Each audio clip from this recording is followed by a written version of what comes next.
İyi günler arkadaşlar. Kanalıma hoş geldiniz. Bugün sizlerle acur turşusu yapıyoruz. Kışın kuru fasulye, nohutun, kısırın yanında keyifle tüketeceğimiz acur turşumuzun hep birlikte yapımına geçelim arkadaşlar. Acurların gördüğünüz gibi bakın uçlarını kestik, temizledik. Şurada 2 baş sarımsağımız var. 2 baş sarımsağı da halka halka doğradık. Bakın şöyle 5 litrelik kavanozumuz var. 5 litrelik kavanozumuza 5-10 tane nohut atıyoruz. Evet. Şöyle şu kadarcık atıyorum. Evet. 5-10 tane nohut yeterli. Bu kadar çok değil. Darına. Diplerine biraz da sarımsak ekleyelim.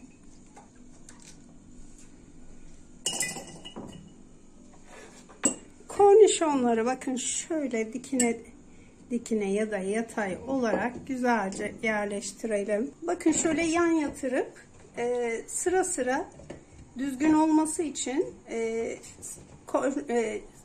acurları yerleştirelim. Ay çok tazeymiş, bir tane de yiyelim. Biraz sarımsak ekliyoruz bakın böyle. Tekrar üzerine salatalık acurlarımızı diziyoruz. İkinci turşumuza da koymaya başladık. Bakın sarımsaklarını da ekledik. Oldukça düzgün olanlarını seçmeye çalıştık ama yine de böyle kıvrık olanları da var, görüyorsunuz. Çok tazeler.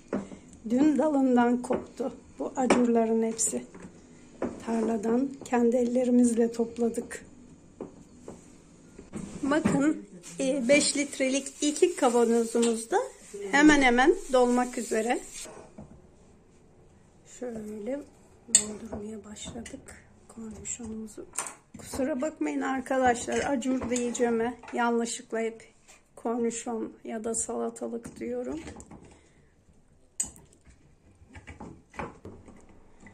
En son sarımsakları da yine ekliyoruz. Acur turşumuzun suyunu yapmaya başlayalım. Şimdi turşumuzun suyunu yapmaya başladık. 1 tatlı kaşığı şeker koyduk. 1 su bardağı da sirkemizi ekledik. Yani kilola böyle bir de ucuyla koyuyoruz. Şimdi 2 tane daha koyacağım bundan. 1 kaşık daha koyduk. 2,5 ve 3,5 kaşık tuzu koyduk. Bir de limon tuzu ekleyelim. Güzelce karıştırıyoruz. Dilerseniz limon tuzu koymayabilirsiniz. Şöyle biraz da içme suyundan ekliyoruz. Turşumuzun suyunu dökmeye başlıyoruz. Bakın.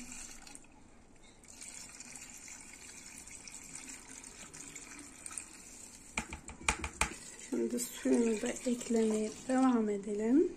Kesinlikle iyi su kullanıyoruz arkadaşlar. Çeşme suyu kullanmıyoruz. Turşumuza maydanoz koyacağız. Ayıkladık maydanozları. Şimdi de güzelce yıkayalım. Şöyle maydanozları da acurlarımızın üzerine yerleştiriyoruz. Diğer kavanozumuz için de kaya tuzu ekliyoruz. 3,5 kaşık. 1 bardak sirkemiz. 1 tane de şeker. Evet, 1 tatlı kaşığı da şeker. Yarım bardak sirke daha koyuyoruz. 1 bardak gözümüz az geldi. Diğerine de koyuyoruz. 1,5 bardak sirke eklemiş olduk. Bakın şöyle limonun kabuğunu soyuyoruz ki limonun acısı turşuya geçmesin. Ağızlarına şöyle limonları ekliyoruz. Diğerine de koyalım. Turşular hazır. Kapaklarını kapatabiliriz.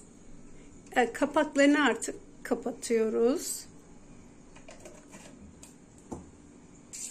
Acur turşumuzu serin bir yere koyuyoruz. Sıcakta turşular çünkü çabuk olur.